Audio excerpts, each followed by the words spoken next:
So after I got to run away from that crazy Georgia girl when I had that incident beforehand, I got to know more people in my exchange buddy group. So basically we went to Busan, which is another city in Korea, which was really nice. It was by the countryside. So I got to take a breather, get to know people, and do little activities with everyone. But, after some time, I was like, I want to explore the city more. And so luckily we got to come back to Seoul. And oh, was I pumped because I wasn't really ready for the entertainment life of Korea until I just kind of jumped into it. So, when we went to the city, all of us as a group, we decided to try Korean barbecue. And that was my first experience ever having Korean barbecue. Didn't know it existed till all of a sudden, like when it was in my face. But apparently now, present time, Korean barbecue, the restaurants are everywhere. Like I've been to so many that it doesn't even feel real anymore because the amount of how much I've done it. But over there, it was like a new experience. I'm like, look at all this food. Oh my gosh, it's too much for me. And I was just like, wow, if we had stuff like this in America, I think I would be in heaven. When I was at the Korean barbecue, I heard about this strong alcoholic drink that's really popular in Korea called soju. My best friend. It became my best friend slowly. So I ordered it. I'm like, well, YOLO, you only live once. So I decided to order it. And I asked people, oh, would you like to share with me? Because they gave us numerous glasses. I was just getting it for myself, but they gave us like 5 glasses. And I was like, oh, might as well everybody share. And everybody looked at me like, I'm not doing that. I'm not going to try soju. And I'm just like, why not? We're here. Well, technically, I was legal over there. So I was like, why not? So everybody was a chicken. And I was like, you know what? I bet I could drink this whole bottle by myself. I made a mistake doing that one. So soju is like water, but has a weird smooth sensation, but it also tastes like nail polish at the same time. I have no idea how to really describe it, but it's not like vodka where it's burning and you feel like you're gonna die. But it's very, very strong, I must warn you. And I call it the sneak attack, because you can keep drinking it and be like, oh, I wonder when the buzz feeling is gonna happen. And then you go, I'm drunk as hell. So be careful, because I learned that the hard way. I'm just like knocking back shots like crazy, and I'm like, I finished the bottle. That was it. Nothing happened. I don't understand. And halfway through my meal, the world went crazy. I'm loopy. I don't know what's going on. The world's spinning. I'm feeling like I'm in a Beatles music video. It was pretty crazy. I'm like, I'm drunk as hell, and I don't know how that just happened. So it just pretty much sneaked up on me. Literally, it was about 15 minutes later. And everybody was laughing at me because all my sentences didn't have any meaning whatsoever. To me, it's like, oh yeah, this food is delicious. It's so great. You should try it. But to them, it was like, what? So yeah, it was pretty blasted. But the problem with that after the fact is, some people went to the hotel, but I was so gone out of my ass that I don't even remember the conversation that everyone was having. So everyone went their separate ways, and I didn't know what happened. I was alone in the streets of Korea by myself because they left me. After I was abandoned in the middle of the streets of Seoul, I was drunk, happy, and didn't know what was going on, but I was enjoying all the music and dancing to it. And I bumped into a lot of street merchants on the street. And they pretty much sold. I was so basically gullible because I was so blasted that I spent maybe about $200 in a day on random bullshit that I really didn't need.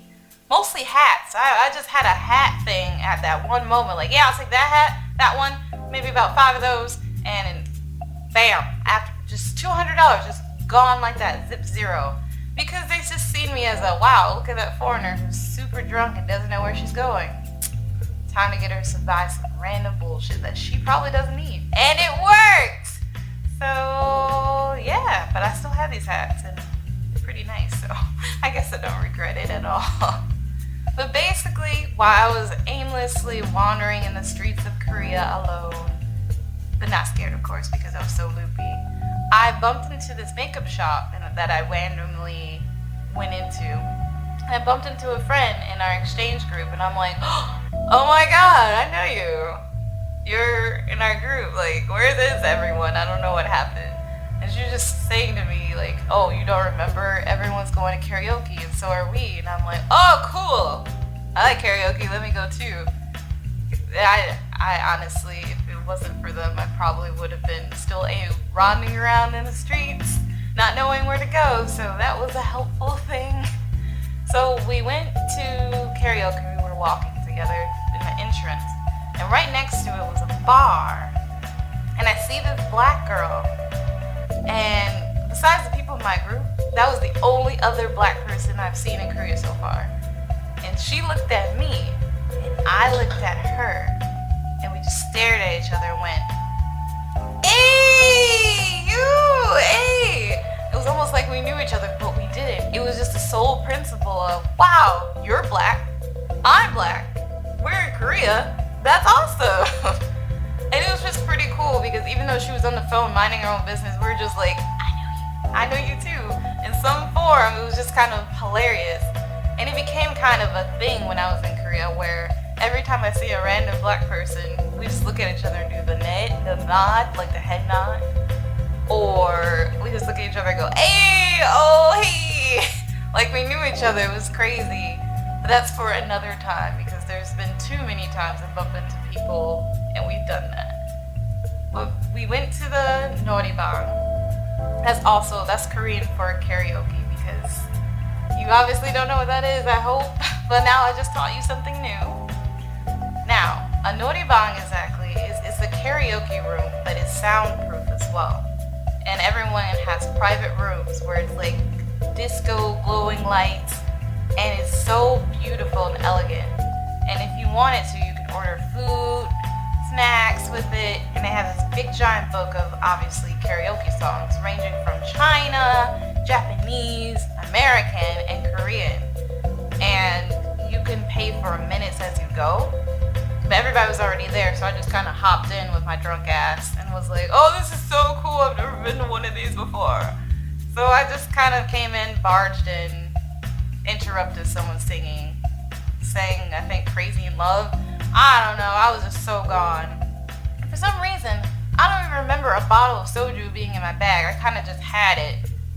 I don't know how that happened. I must have stole it. I have no idea, but I was just kind of coming in like, yeah, soju. I don't know where it came from, but cool, bottoms up. So we just, sang our hearts out, ate some snacks. I drank my own soju, of course, and we had a good time. And I also recommend if you go to Korea, and you please go to a Noribang. It's so exciting. It's one of my favorite pastimes, and I think you guys would enjoy it too. You could be in there for hours, basically just having fun and singing, even badly with your friends. Doesn't matter how drunk you are. I recommend it. Please go. You will have a blast, I promise. Then after that, with the whole Noribang and drunk ass Chrissy wandering around the streets, I basically have absolutely no idea how I got back to my hotel. No fucking clue. I wish I knew.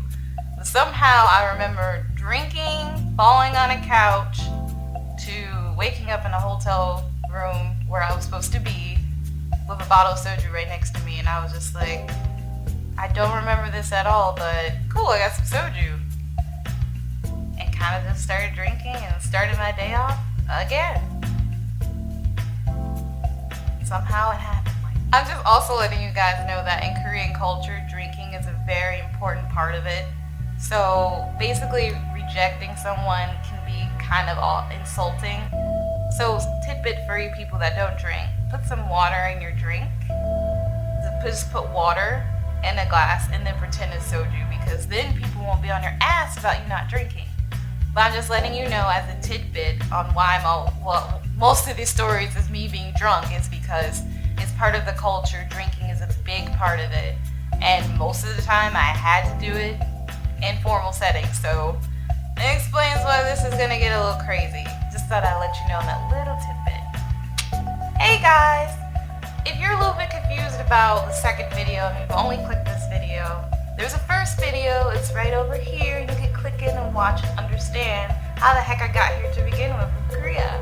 So you should click it right now and subscribe and watch more videos of me, because that would be nice, because there's so much to watch. So go do it. Do it now. Bye!